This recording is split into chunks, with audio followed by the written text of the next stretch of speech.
오늘은 4월 25일, 현재 시각은 4시 10분, 5시에 만나요. 현재 시각은 5시.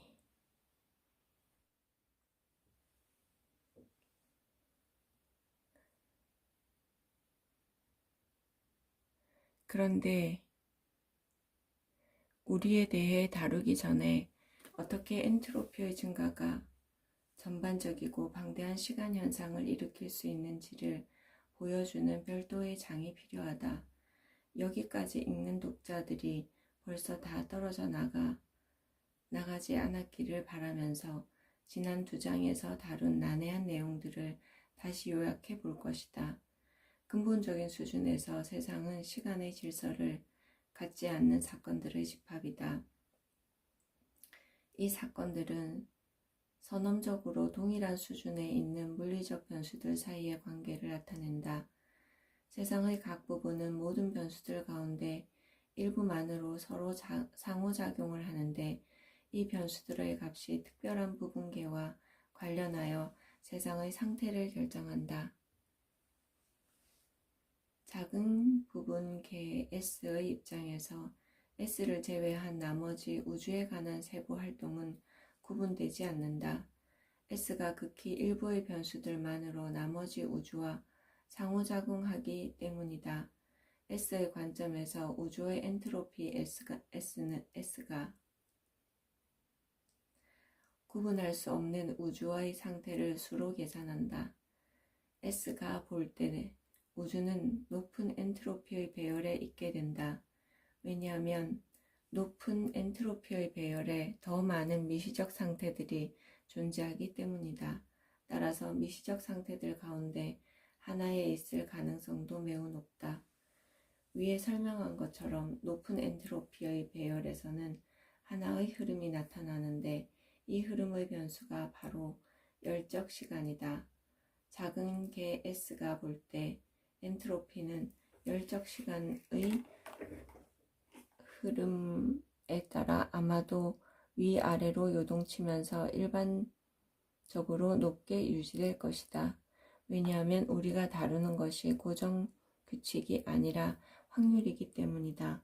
이 광활한 우주에는 무수히 많은 개 S들이 존재한다.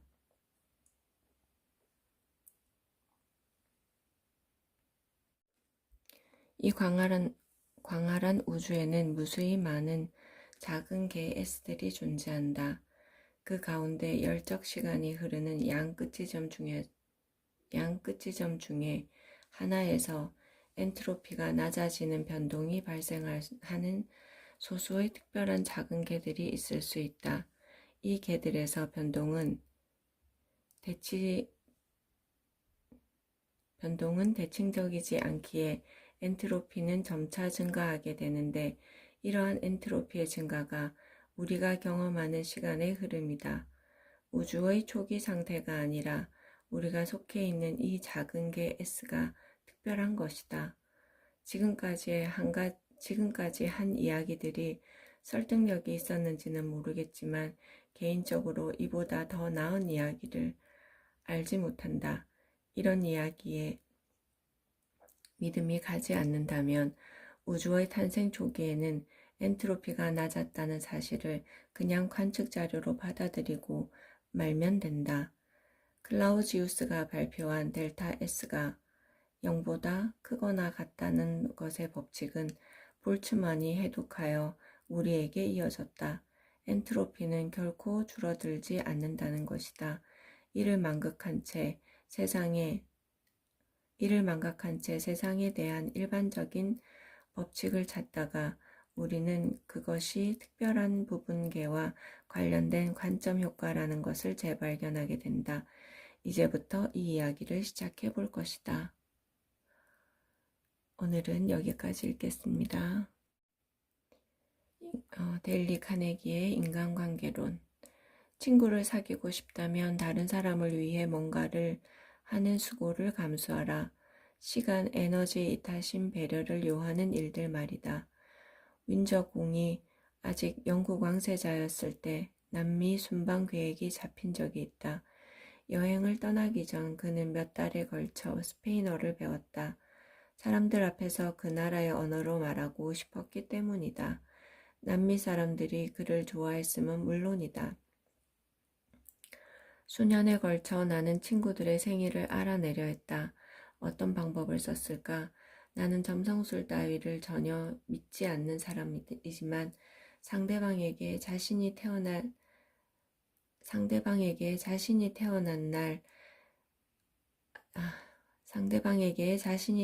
날이 성격이나 성향, 어떤 관계가 있다는 것을 믿느냐고 일단 묻곤 했다. 그리곤 태어난 날을 알려달라고 한다. 예를 들어 11월 24일이라고 하면 나는 11월 24일 하고 스스로에게 되뇌인다. 그 사람이 등을 돌리자마자 나는 그의 이름과 생일을 적고 나중에 그 정보를 생일책에다 옮겨 적는다. 한 해가 시작할 때마다 이 생일책에 적힌 정보를 달력에 옮겨 적어서 내가 볼 수밖에 없도록 만든다. 생일이 되면 편지나 전보를 보낸다. 얼마나 인기를 끌었을지 모른다. 나는 사람들의 생일을 기억해주는 거의 유일한 사람이었다. 친구를 사귀고 싶다면 활발하고 열정적인 태도로 사람들에게 반응을 보여라. 전화를 받을 때도 같은 생각을 해라. 여보세요라는 말을 할 때도 그 사람이 전화를 걸어주어서 얼마나 고마운지를 표현하는 어조로 말하라.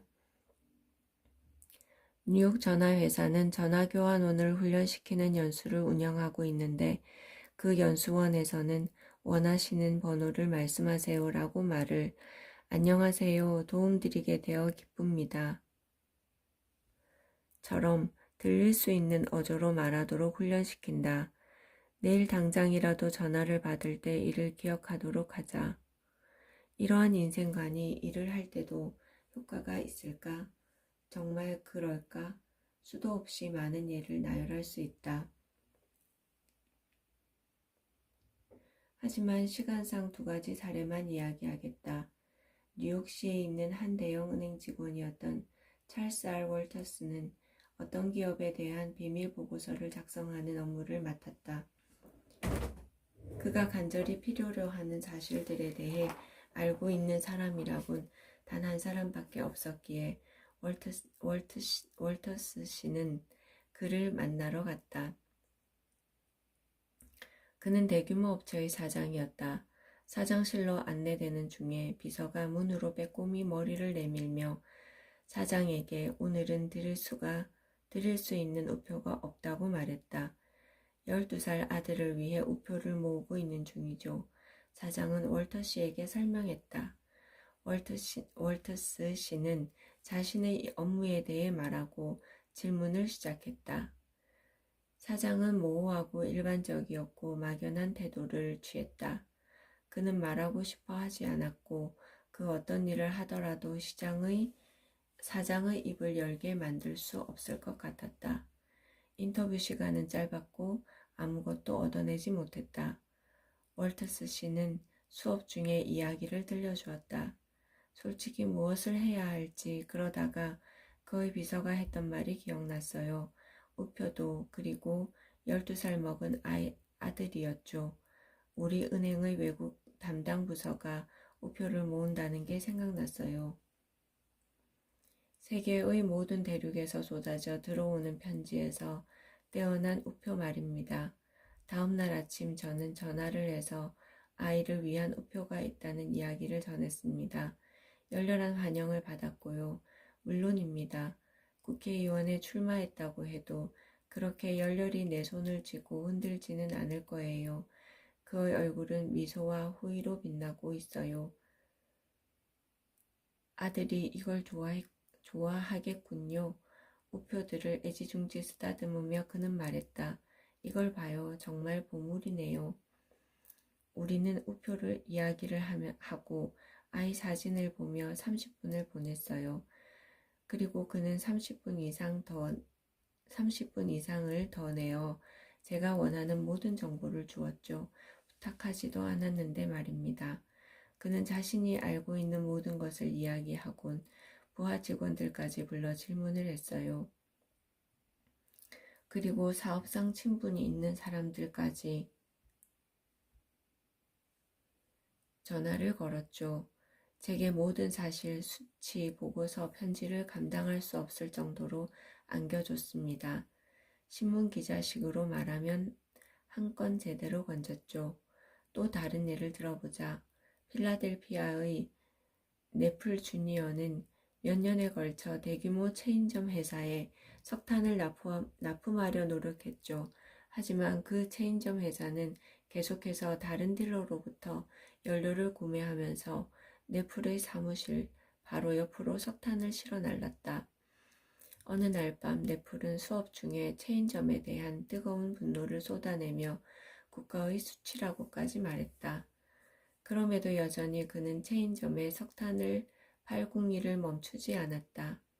나는 전략을 시도해보라고 제안했다. 간단히 말하자면 다음과 같다. 우리는 수업 중 체인점의 확산은 나라의 이익을 주기보다는 해를 끼친다는 데에 대한 학생들 간의 토론을 하기로 했다.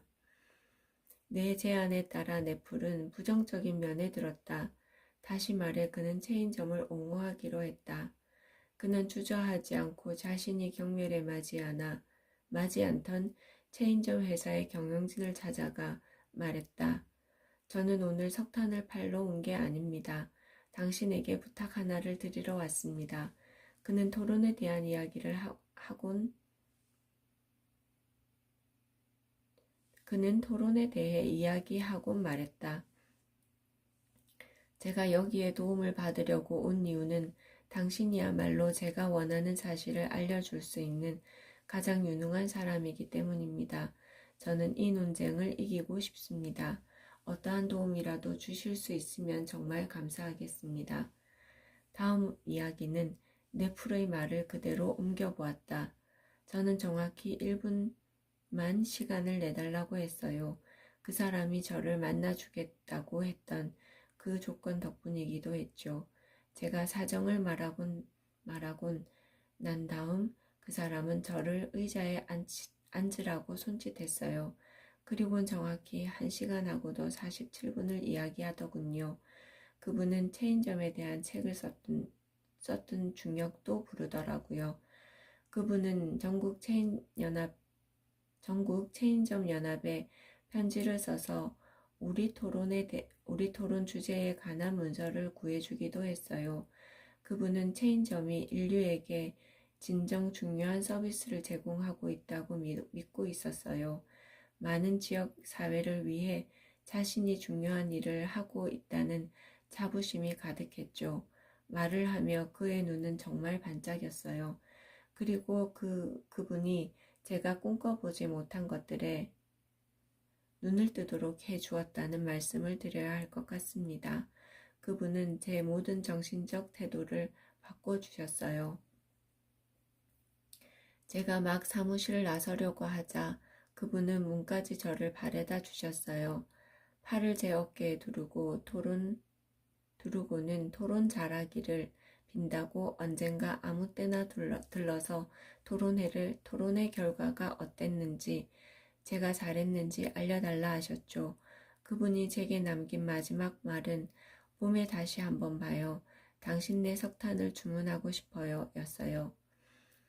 기적과 같은 일이었죠. 제가 부탁하지도 않았는데 그분이 제게 석탄을 사겠다고 제안을 하신 겁니다. 그분과 그분의 문제에 진심으로 관심을 둔 결과 불과